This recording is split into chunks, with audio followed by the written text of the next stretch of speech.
Today let's take a look at how to improve and get great stereo bass tracks. In today's world, I'm getting more and more stereo bass tracks, particularly in the pop world and the electronic dance music world.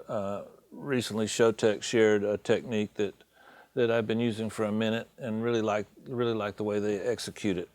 Now, if you think about bass and sub in particular, when you buy a sub, you usually just buy one because you don't need stereo subs. The way our ears are designed, we pretty much are designed to hear speech, and very low frequencies are just an extra bonus that we get. Now, speech we can detect because our two ears determine the difference in the time it takes to reach each ear. The brain computes that difference and can tell us where a sound is coming from. Low frequencies are not that important, so they just can come from anywhere, and it's hard to pinpoint. So when you're working on bass, you don't want that to happen. So let's figure out a way to isolate the low frequencies, laser focus that into our ears, and to keep the higher frequencies wide and fat and nice, like in a lot of the pop stuff and electronic music stuff. Here's a bass sound I was recently given by my favorite group, FYI, Monster Block, is Addis and the guys.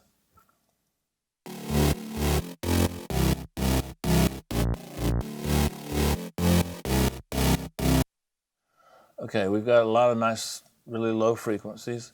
Now, I'm just going to give you a little hint. I've been using Lair a little bit lately to get a little bit more sub. There's my setup. Looks like I add a little bit of 100 with this guy. I'm 24 dB baroque, pretty drastic cut at around 35 hertz. Compressing it.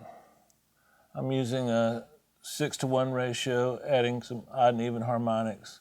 Very slow attack, medium slow release on the compressor. I'm going to leave that up so you can see it working. Now here's the most important part.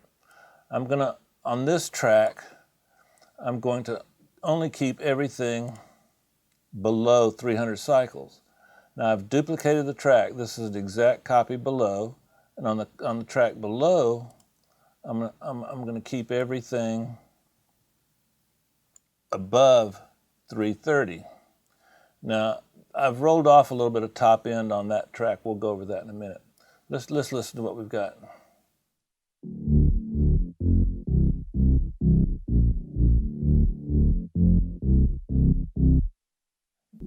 Now, if you notice, I put the compressor last in the chain because the amount the compressor moves is going to be affected by this. So it's only compressing the low part of the frequency spectrum. Now, we duplicated the track. Let's see what we've got now.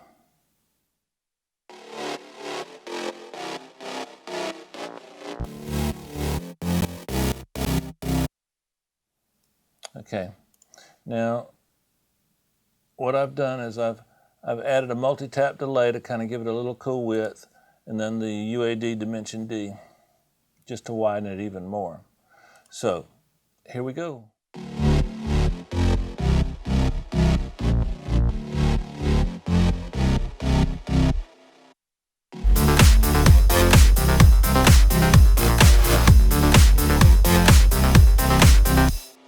I get the low rumble of the bass, just focused like a laser beam in the middle, and all the cool wide stuff out on the edges. As always, this technique can be used for guitars. It can be used for a lot of stuff. You know what? I promised you I was going to show you. Actually, I didn't promise, but this is why I rolled the high end off. Listen.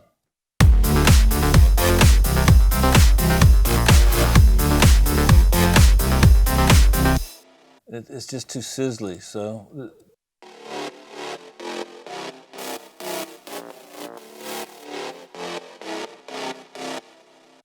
And then I'm anticipating a lot of keyboards that have a lot of high frequency information in that area. So check this out. Try it and experiment with it, as always, on a bunch of different things, a bunch of different ways. Modify it. You can add your own unique effects after, before, and really come up with some cool stuff. I know you can. And when you do, let me hear it. All right?